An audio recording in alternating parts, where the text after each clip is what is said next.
Hello friends, welcome to Nandi travelling channel. Friends, ఈరోజు నేను బెంగళూరు నుంచి ఒక 80 కిలోమీటర్ డిస్టెన్స్లో ఉండే ఒక బ్యూటిఫుల్ అయిన హిల్ స్టేషన్ని నా వీడియోలో మీకు చూపించాలని ఆశపడుతున్నాను. ఫ్రెండ్స్, వేరే స్టేట్ ఇంకా వచ్చి బెంగళూరులో పనిచేసేవాళ్ళు కానీ, సమ్మర్ వెకేషన్కి వచ్చేవాళ్ళు కానీ, ట్రిప్లో వచ్చేవాళ్ళు కానీ, లవర్స్ కానీ, ఫ్రెండ్స్లు కానీ, చిన్నోళ్ళు కానీ, ఫ్యామిలీ కానీ బెంగళూరుకి వచ్చిన తక్షణము వాళ్ళు ఇష్టపడే ఒకే ఒక ప్లేస్ అంటే ఈ నంది హిల్సే. ఈ నంది హిల్స్కి మనం ఈరోజు 1 డే ట్రిప్ వెళ్తున్నాము. ఈ నంది హిల్స్ వచ్చేసి చిక్కబళ్ళాపుర డిస్టిక్లో ఉంది. చిక్కబళ్ళాపురలో ఉండే ఈ నంది హిల్స్కి మనం బెంగళూరు నుంచి తక్కువ ధరలో ఎలా వెళ్ళాలి, అక్కడ చూసే ప్లేసెస్ ఎలా ఉంటుంది అని పూర్తి డీటెయిల్స్ ఈ వీడియోలో మీకు దొరుకుతుంది. బెంగళూరు నుంచి చిక్కబళ్ళాపురానికి వెళ్ళాలంటే కేఎస్ఆర్టీసీ బస్లో 81 రూపాయి టికెట్ ఛార్జ్ అవుతుంది. 1.5 అవర్ జర్నీ ఉంటుంది. మెజెస్టిక్ రైల్వే స్టేషన్ నుంచి మీరు ట్రైన్లో వెళ్తే ఒక్క మనిషికి 20 రూపాయలు మాత్రమే టికెట్ ఛార్జ్ అవుతుంది. 1.5 అవర్ జర్నీలో మిమ్మల్ని చిక్కబళ్ళాపుర రైల్వే స్టేషన్లో దింపుతారు. చిక్కబళ్ళాపుర రైల్వే స్టేషన్ నుంచి మీరు 10 మినిట్స్ వాక్ చేస్తే చిక్కబళ్ళాపుర బస్టాండ్ వస్తుంది. ఈ బస్టాండ్ నుంచి మీకు నంది హిల్స్కి డైరెక్ట్ బస్ ఉంది. చిక్కబళ్ళాపుర బస్టాండ్ నుంచి నంది హిల్స్ కొండపైన పోయేదానికి ఒక మనిషికి 40 రూపాయల టికెట్ ఛార్జ్ అవుతుంది. హాఫ్ అన్ అవర్ జర్నీ ఉంటుంది. కానీ ఈ బస్సు డైలీ మార్నింగ్ 7:30కి, 10 o'clockకి, 12 o'clockకి, 2 o'clockకి, ఫైనల్గా 4 o'clockకి మాత్రం ఉంటుంది. నంది కొండ పైన పోయే బస్సులో మీరు లెఫ్ట్ సైడ్ విండో సైడ్ కూకుండా ఎలాంటే ఈ విండో సైడ్లో కూకుంటే మీకు హిల్ స్టేషన్ పైన పోతుంటే వ్యూ చాలా బాగుంది, బ్యూటిఫుల్గా ఉంది.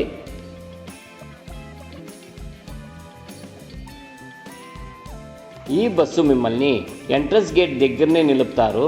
ఇక్కడ రైట్ సైడ్లో మీకు కార్ పార్కింగ్ కూడా ఉంది.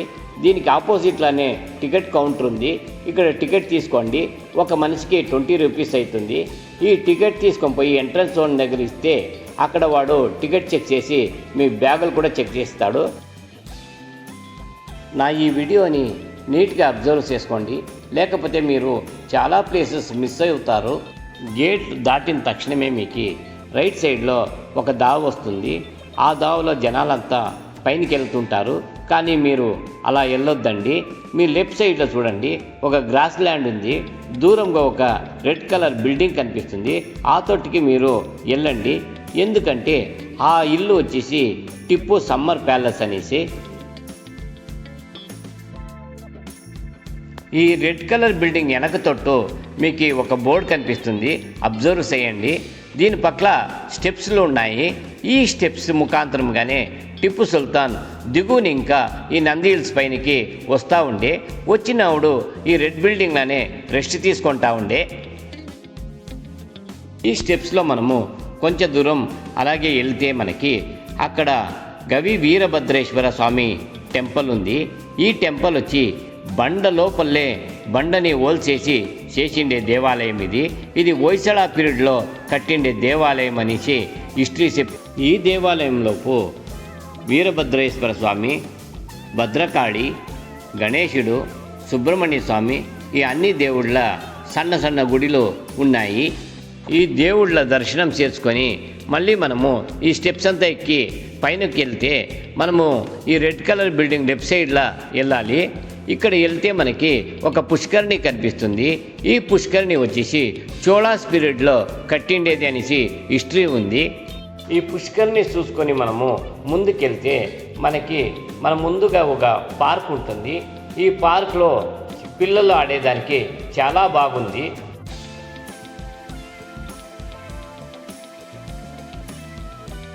ఈ పార్క్ ఎదురులోనే మనకు ఒక సన్న కొండ కనిపిస్తుంది. ఈ కొండపైన ఒక గుడి ఉంది. ఈ గుడి వచ్చి యోగనందీశ్వర అని గుడి.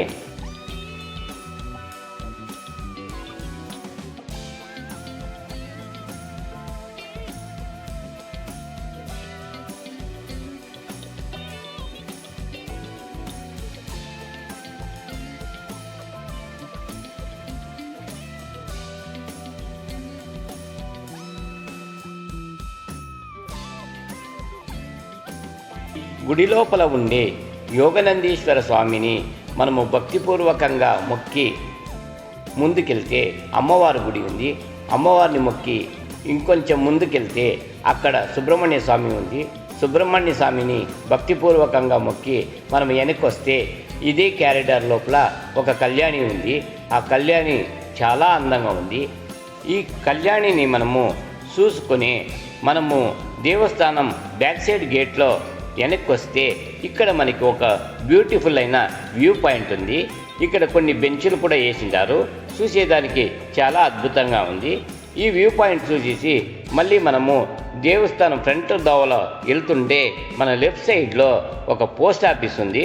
ఫ్రెండ్స్, ఈ పోస్ట్ ఆఫీస్ని తప్పకుండా చూడండి. ఎందుకంటే ఆల్ ఓవర్ ఇండియా గవర్నమెంట్ సీలే ఉంటుంది, కానీ ఈ పోస్ట్ ఆఫీస్లో మాత్రము నంది లోగో వేసిండే సీలే ఉంటుంది. మీకేమైనా వచ్చినప్పుడు ఈ పోస్ట్ ఆఫీస్ తీసింటే ఒక లెటర్ తీసి మీ ఊరికి యావదాన విషయం చెప్పి ఎవరికన్నా ఒక లెటర్ వేయండి, చాలా బాగుంటుంది. ఈ పోస్ట్ ఆఫీస్ ఆపోజిట్లో ఉండే ఈ వ్యూ పాయింట్ చాలా ఫేమస్గా అయ్యింది. ఎందుకంటే ఈ వ్యూ పాయింట్ దగ్గర నిలుచుకొని ఫోటో తీసుకుంటే కానీ వీడియో తీసుకుంటే కానీ అంత అద్భుతంగా వస్తుంది. ఇంకొక విచారం ఏమంటే ఈ జాగాల మేఘాలన్నీ మన పాదాల కింద చాలా దిగువ ఉంటాయి. చూసేదానికి చాలా అద్భుతంగా ఉంటాయి. ఈ సుందరమైన వ్యూ పాయింట్ చూసి మీరు సెల్ఫీలు తీసుకొని మీ లెఫ్ట్ సైడ్కి చూస్తే ఇక్కడ మయూర హోటల్ ఒకటి ఉంది. ఈ మయూర హోటల్లో మీరు లంచ్ కానీ టిఫిన్ కానీ చేయొచ్చు. కాస్ట్లీగా ఉంటుంది కానీ పర్వాలే, బాగుంది, మీడియం టేస్ట్. ఈ హోటల్ నుంచి మీరు బయటకు వస్తే మీకు ఎదురుగా పార్క్ కనిపిస్తుంది. కానీ ఇప్పుడు పార్క్ వెళ్ళకండి, ఎందుకంటే ఈ హోటల్ లెఫ్ట్ సైడ్లో ఒక స్టెప్స్ వస్తుంది. ఆ స్టెప్స్ దిగి మీరు దిగువకి వెళ్తే మీరు చూడాల్సిన చాలా ప్లేసెస్ ఆ దోవలో దొరుకుతుంది. ఈ స్టెప్స్లో 100 అడుగులు ముందుకెళ్తే మీకు ఫస్ట్లో లెఫ్ట్ సైడ్లో మీకు మునేశ్వర స్వామి గుడి ఒకటి వస్తుంది. ఈ గుడిని దర్శించుకొని మీ రైట్ సైడ్కి చూస్తే ఇక్కడ ఒక ఇంపార్టెంట్ ప్లేస్ ఉంది. అదేమంటే పారాగ్లైడింగ్ పాయింట్. ఇక్కడ వచ్చేసి ఒక్క మనిషికి 4,365 రూపాయలు ఛార్జ్ చేస్తారు. 10 మినిట్స్ రైడ్ ఉంటుంది. ఇంకొక విషయం ఏమంటే ఈ నంది హిల్స్లో 2 జాగాల పారాగ్లైడింగ్ పాయింట్ ఉంది. 2 బ్యూటిఫుల్గా ఉంది. ఇక్కడి నుంచి 100 అడుగులు ముందుకెళ్తే మీకు ఇక్కడ టిప్పు సుల్తాన్ ఆర్మరీ ఉంది. ఈ టిప్పు ఆర్మరీ నుంచి 100 అడుగులు ముందుకెళ్తే మనకి ఇక్కడ పెద్ద బసవಣ್ణ విగ్రహం ఉంది. ఈ బసవಣ್ణ విగ్రహం నుంచే ఈ కొండకి నంది కొండ అని పేరు వచ్చింది. దీన్ని నెల్లికాయ బసవಣ್ణ అని ఇక్కడ జనాలు పిలుస్తారు. ఎందుకంటే ఈ బసవಣ್ణ ముందుగా నెల్లికాయ చెట్టు ఒకటి చాలా కాలం నుంచి ఉంది. ఈ బసవಣ್ణ విగ్రహం పక్కనే మీకు పెద్ద బండ ఒకటి ఉంది. ఈ బండలో గవి మాదిరిగా ఒక సొరంగం ఉంది. ఈ సొరంగం లోపల పాతకాలం ఋషులు సన్యాసులు ఇక్కడ వాసిస్తుండేవారు. రాజుల పీరియడ్లో సైనికులు కూడా ఇక్కడ వచ్చి వానకి తలదాచుకునేవాళ్ళు. ఇక్కడ ఒక సన్న లింగం పెట్టి వాళ్ళు పూజ చేసుకుంటున్నారు. ఇక్కడ నుంచి 100 అడుగు డిస్టెన్స్లో పాలార్ నది రివర్ బేస్ పాయింట్ ఉంది. ఈ నది తమిళనాడులో ప్రవహిస్తుంది. ఈ రివర్ బేస్ పాయింట్ ఆపోజిట్లో మనకి ఒక అద్భుతమైన శివలింగం ఉంది. ఈ శివుని దర్శనం చేసుకుంటాం రండి. శివలింగం చూసిన తర్వాత మనం వెనక్కొచ్చి మళ్ళీ ఒక 50 అడుగులు ముందుకెళ్తే మనకి ఇక్కడ ఒక ఎంట్రన్స్ పాయింట్ ఉంది. ఇక్కడ ఇంకా సైనికులు దిగువ ఊరికి వెళ్ళేవారంట. మళ్ళీ దిగువని ఇంకా ఇక్కడికి ఎక్కి పైనకి వచ్చేవాళ్ళంట. శత్రువులు వచ్చినప్పుడు వాళ్ళు ఈ ద్వారం ముఖాంతరమే వెళ్ళి వాళ్ళపైన అటాక్ చేసేవాళ్ళు అనేసి ఇక్కడ స్థళీయులు మనకి చెప్పారు. ఎంత పెద్ద కోటగోడని వాళ్ళు నిర్మించారు చూడండి. ఇంత పెద్ద పెద్ద రాయిలు పెట్టి ఇక్కడ వాళ్ళు ఎంట్రన్స్ పెట్టాలంటే ఆ కాలంలో ఎంత కష్టపడారో మీరు కొంచెం యోచన చేయండి. ఇంత కష్టం పడి వాళ్ళు ఒక రాజ్యాన్ని కాపాడుకోవాలంటే వాళ్ళ ధైర్యానికి మనం సెల్యూట్ చేయాల్సిందే. ఇక్కడ నుంచి ఒక 200 అడుగులు ముందుకెళ్తే మనకి రైట్ సైడ్లో ఒక వ్యూ పాయింట్ వస్తుంది. ఈ వ్యూ పాయింట్ మన కోసం కట్టింది కాదు. ఆ కాలంలో సైనికులు ఇక్కడి నుంచి దిగువ సైనికులు శత్రు సైనికులు ఎవరైనా వస్తే వాళ్ళని గమనించి వాళ్ళపైన యుద్ధం చేసేదానికోసము ఈ కోటని ఈ వ్యూ పాయింట్ లాగా నిర్మించుకున్నారు. చూడడానికి చాలా అద్భుతంగా ఉంది. మళ్ళీ ఇక్కడి నుంచి 50 అడుగులు ముందుకెళ్తే మనకి ఒక సూపర్ అయిన లొకేషన్ వస్తుంది. ఇక్కడ పారాగ్లైడింగ్ ఫెసిలిటీ ఉంది. ఈ పారాగ్లైడింగ్ వచ్చి చూడడానికి చాలా అద్భుతంగా ఉంది. ఒక మనిషికి 4,365 రూపాయలు ఛార్జ్ చేస్తారు. ఆన్లైన్లో కూడా మీరు బుక్ చేసుకోనొచ్చు. మీరు బెంగళూరుకు వచ్చేటప్పుడు ఈ నంది హిల్స్కి ఏమైనా వస్తే తప్పనిసరిగా ఈ పారాగ్లైడింగ్ ఒక్కసారి ట్రై చేయండి. కొంచెం ధైర్యము కావాలా, డబ్బులు ఉండాలా, ఉంటే ఖండితంగా ఈ ఎక్స్పీరియన్స్ని మీరు ఒకసారి చూడండి. చాలా బాగుంటుంది, చాలా అద్భుతంగా ఉంటుంది.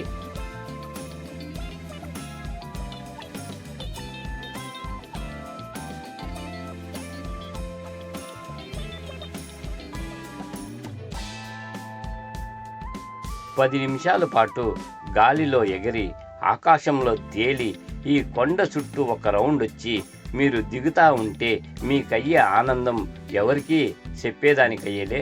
అంత ఆనందంగా ఉంటుంది, అంత గుడ్ ఫీల్గా ఉంటుంది. ఖండితంగా ఒకసారి ఈ పారాగ్లైడింగ్ని ట్రై చేయండి. ఇందాక మీకు ఒక విషయం చెప్పేది మర్చిపోతుంది. అదేమంటే మనం పారాగ్లైడింగ్ వెళ్ళేటప్పుడు మన వెనకాల ఒక రైడర్ కూకొని ఉంటాడు. వాడే నడుపుతాడు. మనం ముందుగా కూకొనాలి. మనం కావంటే వీడియో షూట్ చేసుకొనొచ్చు. వాడే నడుపుతాడు. వాడే తెచ్చి సేఫ్గా ఇక్కడ ల్యాండ్ చేపిస్తాడు.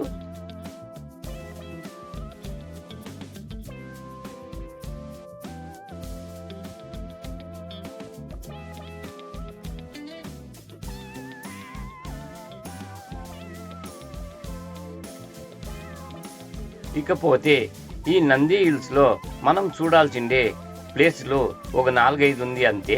అది యావదేవదంటే ఒకటి నెహ్రూ నిలయ, రెండోది గాంధీ నిలయ, మూడోది టిప్పు డ్రాప్, సన్సెట్ పాయింట్, ఆమెటికి అర్కావతి రివర్ బేస్ పాయింట్.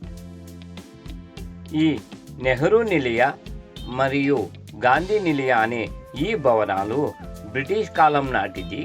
ఇక్కడ బ్రిటిష్ వాళ్ళు పాలన చేసినప్పుడు వాళ్ళు సమ్మర్ వెకేషన్ కోసము ఈ నంది హిల్స్లో వచ్చి ఉండేవారంట. వాళ్ళ కోసము ఇక్కడ భవనాలు నిర్మించుకున్నారు. తర్వాత ఆఫ్టర్ ఇండిపెండెంట్ మన నెహ్రూలు గాంధీజీ వాళ్ళు ఇక్కడ మీటింగ్కి వచ్చేటప్పుడు ఈ గదిని వాళ్ళు వాడేవారు. అందునుంచి ఒకదానికి నెహ్రూ నిలయ అని పేరు పెట్టారు, మరొక దానికి గాంధీ నిలయ అని పేరు పెట్టారు. ఈ ప్లేస్కి టిప్పు డ్రాప్ అని ఎందుకు పేరు వచ్చిందంటే టిప్పు సుల్తాన్ పీరియడ్లో శత్రువులు వానిపైన అటాక్ చేసేదానికి వచ్చినప్పుడు దేశద్రోహ పనులు చేసే వాళ్ళని శీకాలు కట్టి తెచ్చి ఇక్కడి ఇంకా దిగువకి పారేసేవాళ్ళు. అట్లా పారేసినప్పుడు వాళ్ళు ఒక్కరు కూడా బతుకుతా ఉండలేదు. అందునుంచి ఈ జాగా పేరు టిప్పు డ్రాప్ అని వచ్చింది అని ఇక్కడ లోకల్ పీపుల్స్ చెప్తారు. ఫ్రెండ్స్, మీకు ఇంకొక విషయం చెప్పాలి. అదేమంటే ఈ కొండపై ఇంకా మీరు చిక్కబళ్ళాపురం పోయేదానికి లాస్ట్ బస్సు వచ్చి 4:30కి ఉంటుంది. అంత లోపల మీరు ఇక్కడ ఉండే అన్ని ప్లేసెస్ చూసుకొని బస్టాండ్కి దిగువ వచ్చేస్తారంటే మిమ్మల్ని ఇక్కడ ఇంకా చిక్కబళ్ళాపురకు తొడుకొని పోతారు. ఒకవేళ బస్సు మిస్ అయితే ఆటో ఫెసిలిటీ ఉంది, కానీ ఎక్కువగా ధర అడుగుతారు. మ్యాక్సిమం ఒక 500 ఇంకా 600 వరకు అడగొచ్చు.